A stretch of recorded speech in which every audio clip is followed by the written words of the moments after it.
انه معناها انتصرنا وتوا معناها نروحوا لبلداننا ونطالبوا بتفعيل معناها القرارات، والبعض نفس معناها الانقسام اللي صار في اطار النخب حتى في البلاطو نتاعكم هنا في نسمه.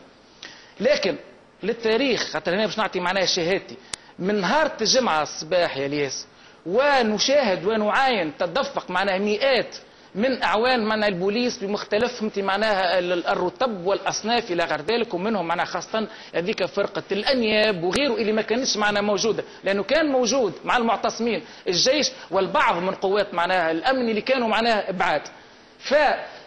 فما نوع من الخوف، العديد مشى لهم وقال لهم ربما باش يهجموا عليكم الى غير ذلك، وتم الاتصال بنا كهيئه وطنيه للمحامين، وتم الاتصال منا بكل من السيد الوزير الاول والسيد وزير معناها الداخليه، كنا حاضرين كاعضاء معناها مجلس يا الياس، وهذا سي تريز امبورطون معناها باش معناها نقولوه للناس للشهاده. اما قولوا شوقي خاطر الوقت داهمنا من فضلك سامحني. شوف السيد الوزير الاول انذاك تم الاتصال به من كاعضاء في مجلس الهيئه الوطنيه، وكان معناها على الهاتف بينه وبين الاستاذ معناها فتحي العيوني، واكد له السيد الوزير الاول قال له ما فما حتى مشكله، تنجموا تمشيوا تتفاهموا معاهم وتطلبوا منهم باش يعينوا فهمتي معناها مجموعه معناها منهم، وانا مستعد معناها لقبولهم. ونفس الموقف اكدوا السيد الوزير الاول في اتصال مع عميد المحامين اللي كان انذاك الاستاذ الكيلاني في باريس. هذا يا الياس للتاريخ تم اخر اتصال تم بين الوزير الاول محمد الغنوشي وعميد المحامين عبد الرزاق الكيلاني على الساعه 4:03 معناها بالضبط، وقال له فما حتى مشكله هاني موجود برا، وجيبوا وفد منهم من المعتصمين يكونوا معاهم محامين، فما حتى مشكله وانا مستعد لقبولهم. وخرجوا 3 ولا 4 اعضاء مجلس الهيئه وتوجهوا معناها للقصبه. توجهوا للقصبه معناها بعد بدرج هذوكم المئات من الاعوان الامن اللي انا ناكد اللي هما كانوا فهمتي معناها على استعداد للانقضاض والهجوم فهمتي معناها على المعتصمين. خليك كمل محمد تفضل. قاموا بهجومهم انذاك، واعضاء مجلس الهيئه كانوا موجودين على ابواب معناها الوزاره معناها الاولى، والهجوم كان بطريقه مكثفه وعنيفه ووحشيه.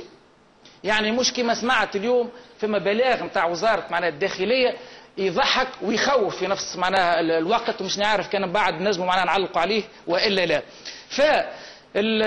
في المساء ساد معناها جو معناها من التعتيم الاعلامي، وتناقلت وسائل الاعلام المحليه في استغلال معناها لغياب وسائل الاعلام الاجنبيه، لان الناس الكل كانت بركيه على شيء يقع في مصر، باش ناكد لك الحكايه ماهيش معناها هكاكا معناها بالصدفه.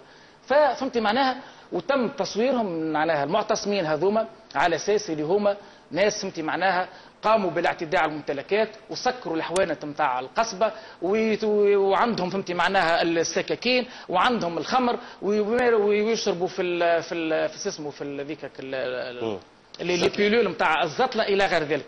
وحتى نسمه للاسف البارح فهمتي معناها وانا بيدي معناها شعرت بالشيء هذايا كأنها انخرطت في الحكايه هذيا، وهذا موضوع اخر ربما نحكيو فيه. وكان حتى الانسيدون تاع خروج سفيان بن فرحات اللي بين قوسين انا نحييه، بما اني كاني وليت ولد معناها نسمه نطلب يقع تطويق الموضوع هذا، ونطلب بالسفيان معناها يرجع الى موقعه، وان كان هذا موضوع اخر. في الاخير شنو هي المحصله يا الياس؟ في الاخير عندنا وزير اول لا يعلم بما حدث، عندنا وزير داخليه زاد انا نسيت باش نقول تم الاتصال به، وهو الوزير الاول اكدوا نفس الشيء، قالوا الناس هذوما ينجموا يكملوا يقعدوا نهار ولا نهارين ما عندنا حتى مشكله في الموضوع، ويبلوروا موقف في عقلهم، ويجيوا ناس معناها يمثلوهم ويحكيوا معناها مع السلطات، واتحاد الشغل دخل على الخط، وهيئه المحامين دخلت على الخط في اتجاه اللي كيفاش يقع رفع الاعتصام او تعليقه، يقع رفعه او تعليقه بطريقه حضاريه وبطريقه تليق بالناس هذوما اللي هما في الاخير معناها ناس معناها توانسه، وناس سمتي معناها كان لهم شرف قيادة وإشعال فتيل هذه الثورة المباركة اللي تو بكلنا 10 ملايين تونسي قاعدين نقصوا معناها في ثمارها. كنا نحبوهم يرجعوا إلى بلدانهم أو إلى جهاتهم أو إلى قراهم وأريافهم بطريقة معناها لائقة بهم وبإنسانيتهم وبتونسيتهم. رئيس الديوان السيد وزير شوقي آخر فكرة أو تختم من فضلك خاطر يدهمني الوقت. يعيش شوف نحن خلاصة القول هناك مئات من المعتصمين التوانسه تم الاعتداء عليهم بطريقه وحشيه وعنيفه، ورجعوا الى جهاتهم وفي قلوبهم حرقه وشعور قديم جديد يا الياس بالغبن والحقره، الحقره اللي يقولوا لها الجزائريه. عندنا نخب من المحامين ومن النقابيين اللي معناها كانوا يعتقدوا اللي هم باش يوفروا نوع من الدرع المعنوي، نشعروا الان اللي تم معناها الضحك علينا. عندنا فهمتي حكومه استبشر العديد منا خيرا بها، سقطت في اول امتحان لمصداقيتها. وعندنا اعلام سقط كذلك في فخ انسترومونتاليزاسيون من طرف فهمتي معناها جهات. وعندنا يا الياس في الاخير خشيه مبرره بين الجميع بان بن علي لم يرحل بعد. في الندوة الصحفية اللي عقدتها اليوم في تونس أوسط منظمة Human Rights Watch، الحكومة الحالية